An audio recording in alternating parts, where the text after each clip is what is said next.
Hi மக்களே, welcome back to my channel. இன்றைக்கி நம்ம என்ன பார்க்க போகிறோம் அப்படின்னா, இன்றைக்கி கேரளாவில் வந்து நியூ சிஎம் வந்து இந்த ஸ்வீரிங் செரமனியில் வந்து பதவியேற்க போகிறாங்க. அதை பற்றி நம்ம பார்க்கலாம். யார் இவர் எவ்வளோ தொகுதியில் ஜெயிச்சிருக்கிறாரு, யாருக்கு அகைன்ஸ்டாக ஜெயிச்சிருக்கிறாரு, அவர் எந்த கட்சிக்காரரு, அப்படிங்கிற மாதிரி ஒரு லைட்டான ஒரு கேரளா ரிலேட்டட் இன்ஃபர்மேஷன்ஸ் எல்லாமே நம்ம இன்றைக்கி இந்த வீடியோவில் நம்ம பார்க்கலாம். ஓகே, இப்போ வீடியோக்குள்ளே போயிடலாம்.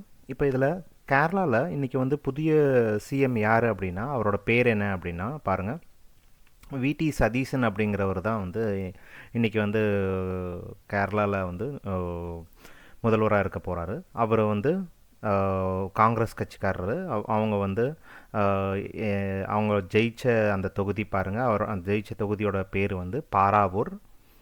அவங்க மொத்தமாக கேரளாவில் எவ்வளோ தொகுதி இருக்குதுன்னு பாருங்கள். மொத்தமாக கேரளாவில் 140 தொகுதி இருக்குது. அந்த 140ல் இவங்களுக்கு வந்து எவ்வளோ ஜெயிச்சா போதும் அப்படின்னா, 140ல் பாதி 70 + 1 71 ஜெயிச்சா போதும். இந்த 71ல் இவங்க எவ்வளோ எடுத்தாங்க, அதாவது இந்த விடி சதீசன் அப்படிங்கிற இந்த முதல்வர் அவங்களோட கட்சியிலேருந்து எவ்வளோ எடுத்தாங்க அப்படின்னா, கீழே பாருங்கள், 140க்கு இவங்க 102 எடுத்தாங்க. அதாவது இவங்க மட்டுமே இந்த யூடிஎஃப், இவங்க கட்சி பேர் வந்து பார்த்திங்கன்னா யூடிஎஃப், இந்த யூடிஎஃப் கட்சி மட்டுமே வந்து 102 எடுத்தாங்களா அப்படின்னா அப்படி இல்லை. இவங்க எவ்வளோ எடுத்தாங்க அப்படின்னா ஒரு 63, 71க்கு ஒரு 63 எடுத்திருந்தாங்க. அதெல்லாம் நம்ம அதுக்கப்புறம் வர இதில் நம்ம பார்க்கலாம். ஸோ ஆனால் மொத்தமாக இவங்க நிறைய கூட்டணியோடு சேர்ந்து 140க்கு வந்து 102 எடுத்திருக்கிறாங்க. இப்போ இதுக்கு முன்னாடி இப்போ இவங்க எப்படி எடுத்தாங்க அப்படிங்கிறதெல்லாம் பார்க்குறதுக்கு முன்னாடி, இதுக்கு முன்னாடி இந்த விடி சதீசன் அப்படிங்கிறவங்களுக்கு முன்னாடி யார் இருந்தாங்க அப்படின்னா, நம்மளுக்கு எல்லாத்துக்குமே தெரியும், பினராயி விஜயன் அப்படிங்கிறவங்க தான் இருந்தாங்க. இவங்க வந்து சிபிஐஎம், இந்த மார்க்சிஸ்ட் கட்சிக்காரங்க. இவங்க வந்து எல்டிஎஃப் கூட்டணியில் இருந்தாங்க.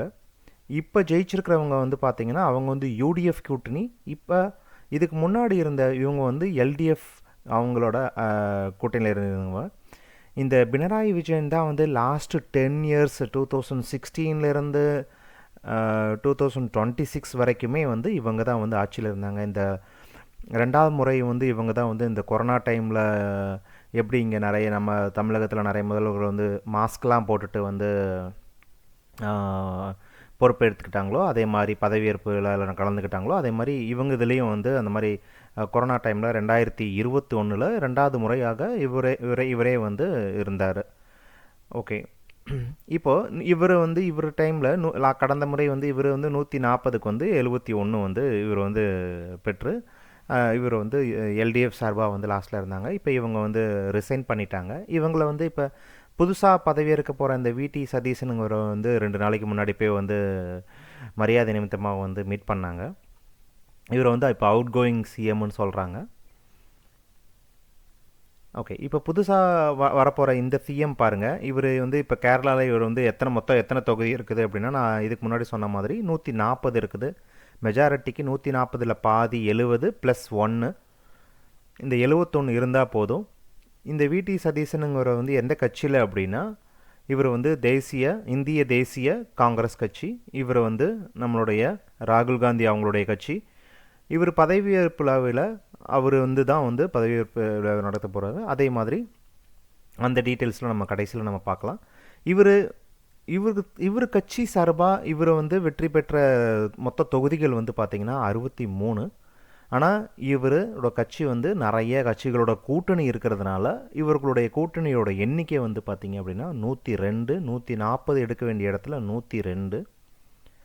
ஓகே, இப்போ இந்த யூடிஎஃப், இவங்க கட்சி பேர் யூடிஎஃப், இதுக்கு முன்னாடி இருந்தவங்களோட கட்சி பேர் எல்டிஎஃப், இதெல்லாம் நம்ம பார்த்துருந்தோம்.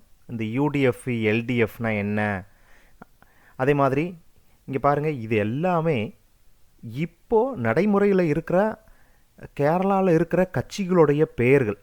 ஃபஸ்ட்டு வந்து யூடிஎஃப், அடுத்து வந்து எல்டிஎஃப், அப்புறம் வந்து இன்கு. இந்த இன்கு தான் வந்து இவங்களோட கூட்டணி, யூடிஎஃப்பில் வந்து கூட்டணி. அப்புறம் இந்தியன் நேஷ்னல் காங்கிரஸ், அப்புறம் இந்த இந்தியன் யூனியன் முஸ்லீம் லீக், இது தமிழகத்தில் இருக்குது.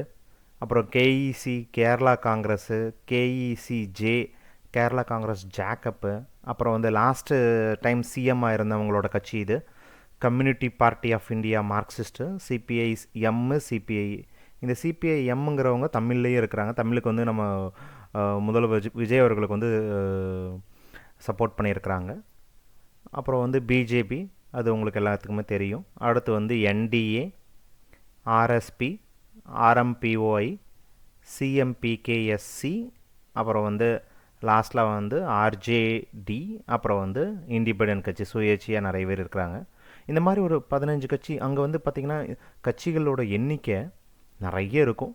அதில் யாராவது ஒரு ஆள் வந்து கூட்டணி மெயின் ஜெயிக்கிறவங்களுக்கு வந்து கூட்டணி யார் யார் கொடுக்குறாங்களோ அவங்க தான் வந்து இது வரைக்கும் வந்து அந்த மாதிரி ஆட்சி அமைச்சிட்டு இருந்திருக்கிறாங்க. ஓகே, இப்போது அடுத்து பாருங்கள், இந்த கேரளா தேர்தலில் கூட்டணியை வந்து எப்படி அமைக்கிறாங்க, இந்த முறை எப்படி அமைச்சிருக்கிறாங்க அப்படின்னா, இந்த யூடிஎஃப்ங்கிற கட்சி வந்து 102, இதுக்கு முன்னாடி ஆட்சி செஞ்சிட்டு இருந்த கட்சியோட கணக்கு எண்ணிக்கை, ஓட்டு எண்ணிக்கை பார்த்திங்க அப்படின்னா அவங்க எத்தனை தொகுதியில் ஜெயிச்சிருக்கிறாங்க அப்படின்னா 35.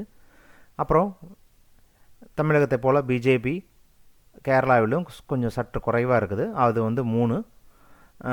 மொத்தம் வந்து 140 தொகுதி. ஓகே, இது கேரளா தேர்தலோட கூட்டணியோட நிலைமை. யூடிஎஃப் எல்டிஎஃப் தான் அங்கே மெயின். அதே மாதிரி இப்போ யூடிஎஃப்க்கு இந்த 102 எப்படி வந்துச்சு அப்படின்னா பாருங்கள், யூடிஎஃப்க்கு வந்து அந்த இந்தியா தேசிய காங்கிரஸ் வந்து அவங்க வந்து மொத்தமே 63 தான்.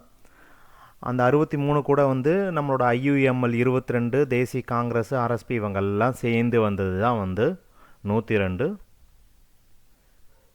ஓகே, இப்போ இந்த எல்டிஎஃப்பில் இவங்களுக்கு அகைன்ஸ்டாக இருக்கிற இந்த எல்டிஎஃப்பில் 35 எப்படி வந்துச்சு அப்படின்னா, சிபிஐ இந்த மார்க்சிஸ்ட் கட்சியில் வந்து 26, அப்புறம் சிபிஐஎம்மில் 26, அப்புறம் சிபிஐ, அப்புறம் வந்து ஆர்ஜேடி, இவங்கெல்லாம் கூட்டணி தான் வந்து இந்த எல்டிஎஃப். ஓகே, இப்போ நம்ம திருப்பி வந்து இவங்க முதல்வர் அவர்களுக்கு பார்க்கலாம். இவங்க வந்து இதுக்கு முன்னாடி ஏதாவது ஒரு கட்சியில் வந்து அமைச்சராக இருந்திருக்கிறாங்களா அப்படின்னா அப்படி இல்லை. இவங்க வந்து இதுக்கு முன்னாடி வந்து எதிர்க்கட்சி தலைவராக இருந்திருக்கிறாங்க.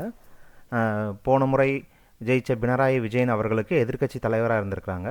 இதுக்கு முன்னாடி எந்த அமைச்சர் பதவியும் இல்லை. இவங்க வந்து இப்போ இந்த முறை யூடிஎஃப் கட்சி மூலமாக ஜெயிச்சு கேரளா முதல்வராக வந்து பதவியேற்க போகிறாங்க. விடி சதீசனுங்கிறவங்க, இவங்களுக்கு வந்து வயது 61. ஓகே, இப்போ இதுவும் வந்து கேரளாலையும் இதே மாதிரி தான் 5 ஆண்டுகளுக்கு ஒரு முறை வந்து நம்மளுக்கு நடக்கும் தேர்தல். இது வரைக்கும் வந்து இவர் வந்து எத்தனாவது முதல்வராக வரப்போகிறாரு அப்படிங்கிறத நம்ம கடைசியில் நான் சொல்கிறேன்.